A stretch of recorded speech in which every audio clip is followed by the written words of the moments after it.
And I know you could tell, even if I haven't said it. And that's exactly what we're going to talk about today: the nervousness.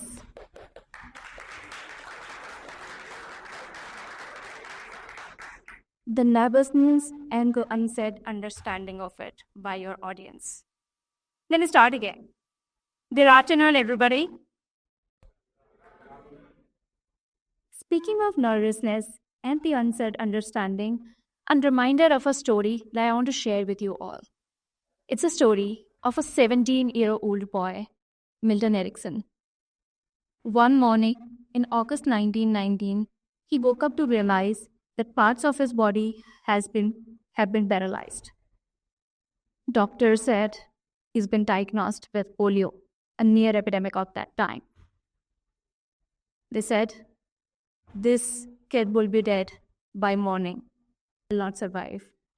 The boy was listening to every word from the other room, looking at the sunset from the window, thought, as the sun comes every day, I might as well. And guess what? He defied death that morning, only to fall into coma. Once he came into consciousness, his whole body was paralyzed. Confined at bed, he couldn't even move his lips. Quarantined in the house, his only company was his 7 sisters, a brother, his parents, and a nurse. The poem was excruciating. But something unexpected started to catch his attention. And that was how people made facial expressions, the gesture, how they're sitting, as if he started to discover a second language, a language beyond words. For instance, a sister would offer an apple, but the stiffness in her hand clearly meant she's only being polite and want to keep it to herself. The other would say, yes, it's a good idea, but the smirk on her face clearly meant, no, it's not. The deliberate brushing back on the hair clearly meant impatient. Conversation after conversation, he started to notice patterns. In no time, he was able to discover 16 different ways of saying no, with different hardness, with different facial expressions. And when he finally gained movement after many months, he decided to pursue psychiatry. But unlike other psychiatrists, his practice was based upon observation. Observe, observe, observe. That was his motto. He would see how people will walk in his room, how they are sitting, what they are wearing, their tone, everything spoke. And that made him one of the most influential psychiatrists and the hypnotherapist.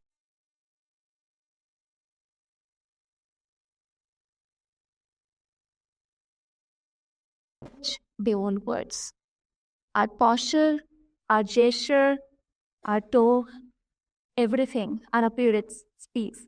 Together, they found something I call presence. Let me tell you my story when I started understanding about the importance of presence. Few years back, I went for an interview. It was a very important job for me. I really wanted it. So I prepared well, as best as I could. But I couldn't make it even past the HR round.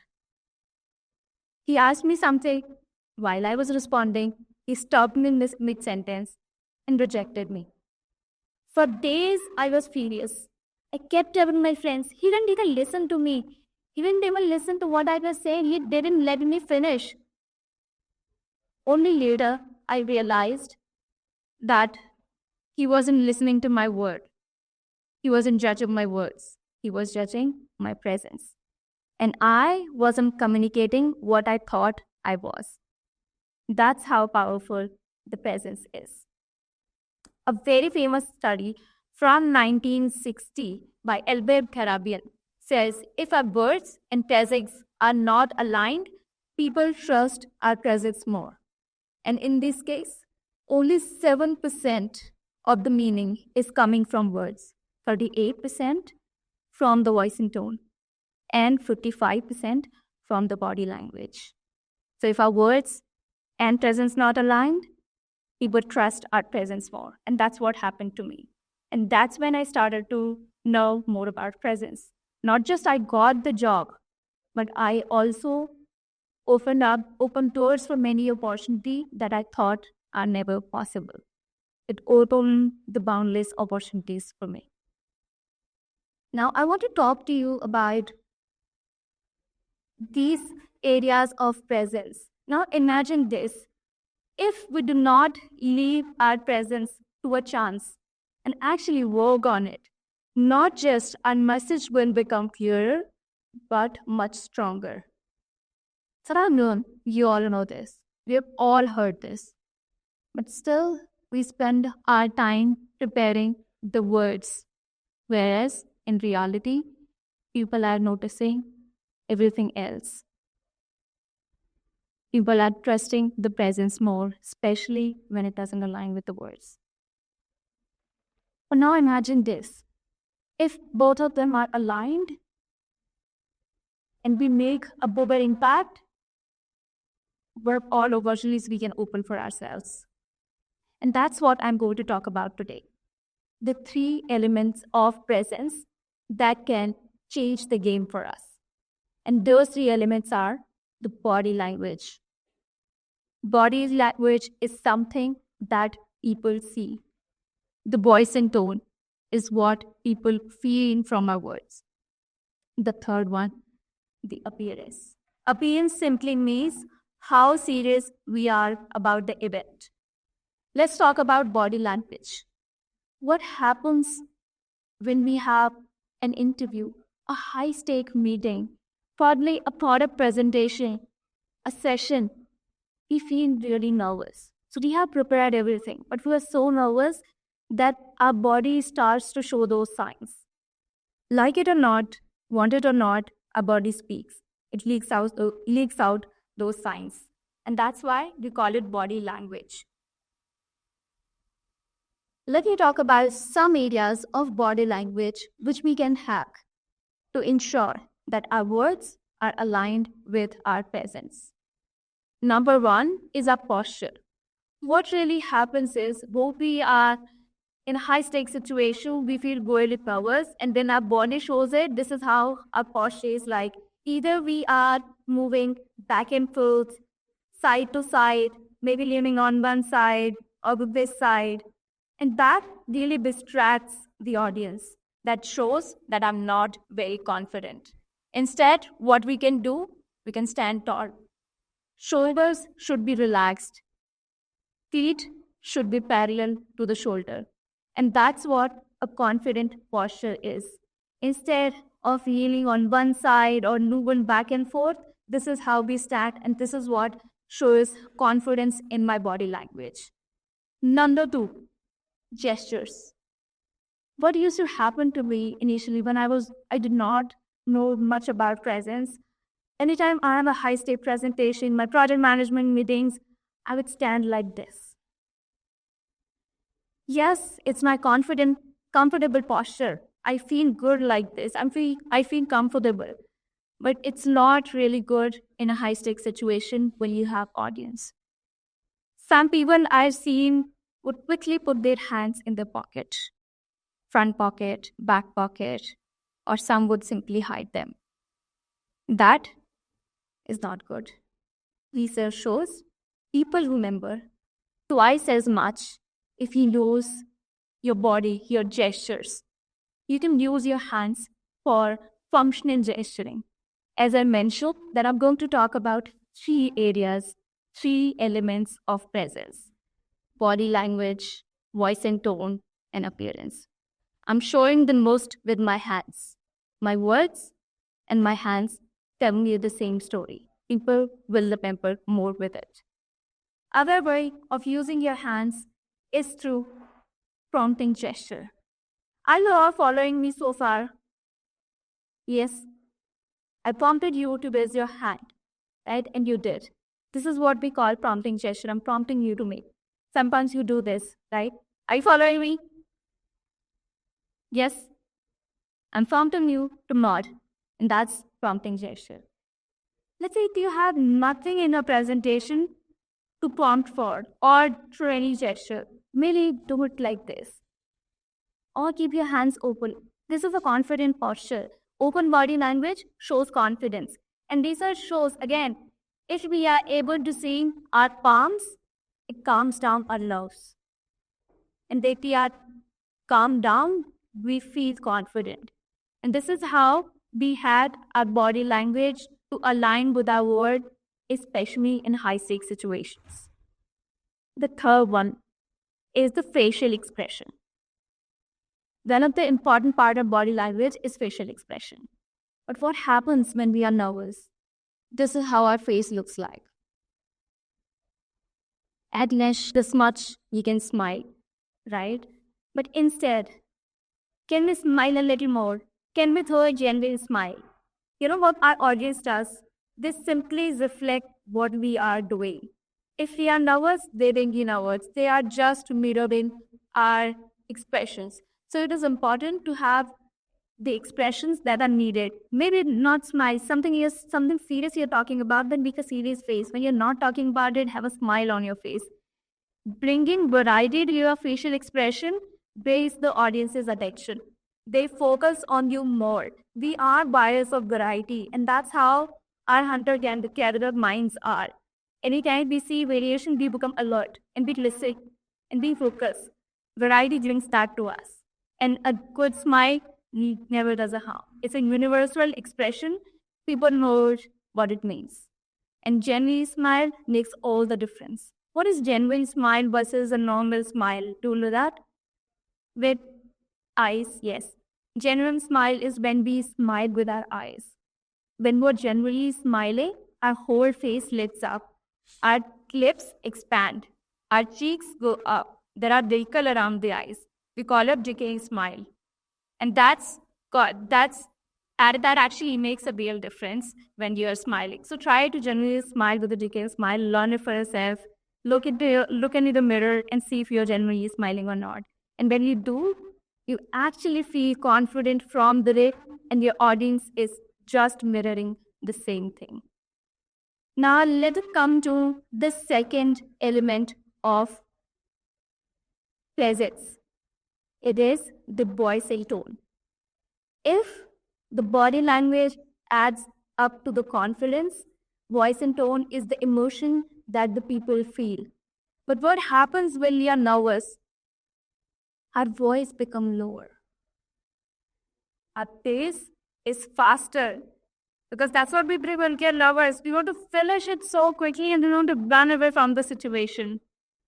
The ancestral mind, the hunter-gatherer, whenever we see dreadful, fearful, we want to run away from that situation. And that's what happens to our voice, our tone. So instead, align the voice, the volume to the content. Whenever we are excited, we speak really fast, right? Whenever we have something serious to say, we slow down the pace a little bit. According to your content, align the volume, the pace that you want to use. A slow volume in a serious conversation brings anticipation. And excitement in the voice brings enthusiasm in the audience. The other area of voice and tone is the pauses, the silence. We are all afraid of silence, believe it or not. Let me tell you a fact. People are afraid of death. Do you know? And this is people are most fearful of death. The second most fearful thing is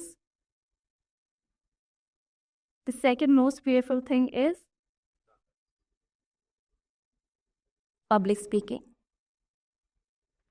I took a pause before I said public speaking, and I caught the undivided attention and a lot of answers. That's what it does. It gets the needed attention from the audience. When you take silence, everybody wants to know what's coming next. And that's the power of silence. Or what we do instead? Instead of using silence, we use pillar sounds and words. So if you asked me to come on stage and say Harshita, give your introduction, Sabili, I wasn't expecting it. And I'm cool like, hello everyone. I'm Harshita Arora. I am a project manager by profession, a public speaker by passion. Now hear this. Hello everyone. I am Harshita Arora, a project manager by profession and a public speaker by passion. In both the scenarios, I said exactly the same thing. But in the first one, I filled it with the filler sounds. The sentences were filled with filler sounds. In the other one, I took silence and it showed confidence. Not just confidence. Whenever we are using filler sounds and words, it distracts our audience. It makes the message much bigger. That's what the impact is of filler sounds. And on the contrary, the impact of having pauses instead. That's how powerful they are. So instead of filler sounds and words, take pauses instead. Let me come to the third element of presence, and that's appearance. It is the third element, but it's the very first thing people notice. People make judgment of us within the 7 seconds we enter the room. This is why a base is very important. It tells how serious we are about the event, how professional we are. And not just that, it adds a lot to how we feel about the occasion. So always appear as per the occasion. It's very important. You don't want to create a perception you didn't want to create in the first place and then trying to break it all this while when you are giving your high-stake presentation. So always appear as per the occasion. Rihanna once said, they can beat my performance, but they cannot beat my output. And then I was actively learning about communication. This became my game. I made sure that I appear well because I felt confident. I was able to hack one side of it. And that, in turn, helped me gain confidence in body language and voice and tone. This is how powerful appearances is. Now, these three elements, think of them as like the tire of the auto rickshaw. If the tire is completely flat, you're not going to have a smooth ride. We can learn them one by one, but we cannot choose to ignore any of them. And once we realize the power of presence, that's where we have the boundless possibilities of becoming who we are in every high-stake interaction. Thank you.